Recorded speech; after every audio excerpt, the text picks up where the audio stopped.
Hi, my name is Brian Switchko, and I am with Syntech Global. What type of management style do you use when dealing with highly innovative and creative people? Those tend to be the only type of people that I work with, so it's definitely a learning experience, and they are all very different. It involves a lot of listening and kind of listening to where people are coming from, what their past experiences are, because those tend to guide them into where they are now.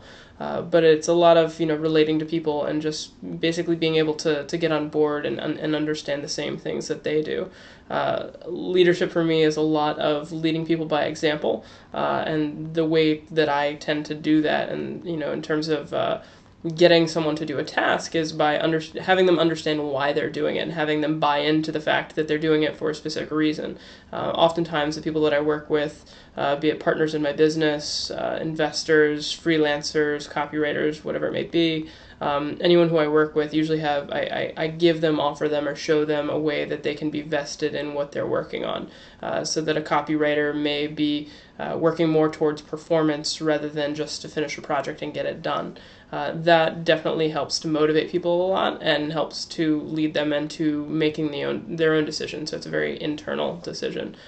In terms of whether or not I dictate or facilitate someone to do something, it's really neither. It's kind of motivating people, getting them to be on board and understand why they're doing it. And a lot of times people are much more excited to do it. They have a lot more passion in the process of doing it, and they're excited to do more. Whereas, dictating something, people aren't too excited about it, and I've never really had a good relationship with someone where I had to dictate things.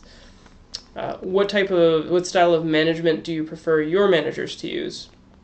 I have yet to find one that I like. I really have never been managed by someone in a way that I've really enjoyed, which is why I became self-employed and started several businesses, was so that I could work with people and not for people. I really do enjoy working alongside of people, so I tend to attract partners and investors, but more partners. I really do like to work with people side by side, and will always listen to people's ideas, and usually tend to work with people who are better than me in certain regards, and in certain regards I complement their weaknesses. And this really helps so that we're not overlapping, we're not competing leaders, we're not competing managers.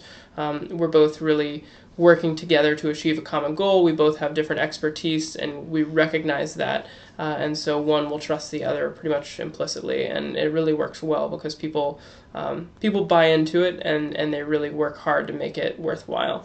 So in terms of traditional management, I would say not at all. In terms of leadership, it's definitely by example and working with people, and getting them to be on board. I don't like people to work for me either, and actually am more likely to hire a contract worker if they're willing to work for a performance-based or at least partially performance-based project, because that lets me know that they're really interested in completing the project. I tend to shy away from hiring people on a project basis or on an hourly basis, and want people to have a vested interest in what they're doing, and want people to be excited about it, either for monetary reasons, for personal growth reasons, for expanding their own career. But in some way, shape, or form, I want them to be interested in what they're doing, and not just in it for the money or the hours or to keep the job.